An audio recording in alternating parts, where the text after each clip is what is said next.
ಏನ ವೀರ, ಅಕ್ಕ ಬಾವ ಅನ್ನೋ ಮರ್ಯಾದೆ ಇಲ್ದೇನೆ ಮಾತಾಡ್ತಾ ಇದೀಯಾ?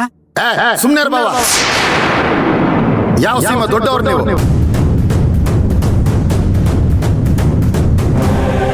ದೊಡ್ಡವರು ಅಂದ್ರೆ ವಯಸ್ಸಲ್ಲಿ ದೊಡ್ಡವರಲ್ಲ, ದೊಡ್ಡ ಮನಸ್ಸಿರ್ಬೇಕು. ಏನ್ ನೀವು ಮಹಾ ಶ್ರೀಮಂತ ಕುಟುಂಬದವ್ರು, ರಾಜವಂಶಸ್ತ್ರ ನೀವು? ರೀ ಸುಮ್ನೆ ಇರು ಸುಮತಿ. ಏನ್ ಬಡತನ ನಮ್ಗೆ ಯಾರಿಗೂ ಬಂದೇ ಇಲ್ವಾ?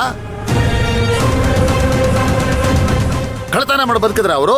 ಸುಳ್ಳು ಹೇಳಿ ಬದುಕಿದ್ರ? ಇಲ್ಲ ತಾನೇ. ಹಸಿವು ಅಂದಾಗ ಕಷ್ಟಪಟ್ಟು ಏನು ಸಿಗುತ್ತೆ ಅದನ್ನ ದುಡಿದು ತಿಂದಿದ್ದಾರೆ. ಅದನ್ನೇ ದೊಡ್ಡದ್ ಮಾಡಿ ಮಾತಾಡ್ತೀಯಲ್ಲಕ್ಕ ನೀನು. ಯಾಕ ನನ್ ಮೇಲೆ ಕೂಗ್ತೀಯಾ? ನಾನು ಹೇಳೋದ್ರಲ್ಲಿ ಏನ್ ತಪ್ಪಿದ್ಯಾ?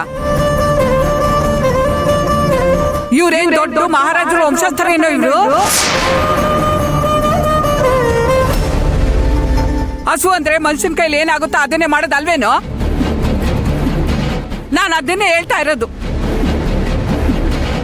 ನಮ್ಮ ಮನೆಗೆ ಬಂದು ಅವ್ಳ ಗಂಜಿ ತಗೊಂಡೋಗಿಲ್ವಾ ಕೇಳು? ನಮ್ಮ ಮನೆಯಿಂದ ಉಪ್ಪಿನಕಾಯಿ ತಗೊಂಡೋಗಿಲ್ವಾ ಕೇಳು?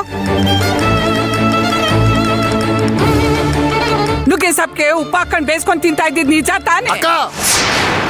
ಮತ್ತೆ ಮತ್ತೆ ಅದನ್ನೇ ಮಾತಾಡ್ತೀಯಲ್ಲಕ್ಕ ನೀನು. ಸ್ವಲ್ಪನೂ ಗೊತ್ತಾಗಲ್ವಾ ನಿನಗೆ? ಅಲ್ಲಿ ನೋಡು, ಅವ್ರ ಮುಖ ಎಷ್ಟು ಸಣ್ಣದಾಗೋಯ್ತು. ನೀನ್ ಅವ್ರ ಯಜಮಾನ್ ಹೆಸರು ಹೇಳಿದೆ, ಅವ್ರು ಬೆಲೆ ಕೊಟ್ರು ತಾನೆ. ಮೂಳೆ ಇಲ್ದಿರ ನಾಲ್ಗೆಯಲ್ಲಿ ಚುಚ್ಚಿ ಮಾತಾಡೋದನ್ನ ಮೊದಲು ಬಿಡಿ ನೀವು. ಹೊಸ ಸಂಬಂಧ ಅಂತ ಬಂದ್ರೆ ರಕ್ತದ ಸಂಬಂಧನ ಬಿಟ್ಕೊಟ್ಬಿಡ್ತೀಯಾ? ನಾವೆಲ್ಲ ಬೇಡವೇನೋ ನಿಂಗೆ? ನಮ್ಮನ್ನೆಲ್ಲ ಬಿಟ್ಬಿಟ್ಟು ನೀನ್ ಫಂಕ್ಷನ್ ಮಾಡ್ಬಿಡ್ತೀಯಾ? ಆಗುತ್ತೇನೋ ನಿನ್ ಕೈಲಿ? ಬೇಕಾಗಿಲ್ಲ.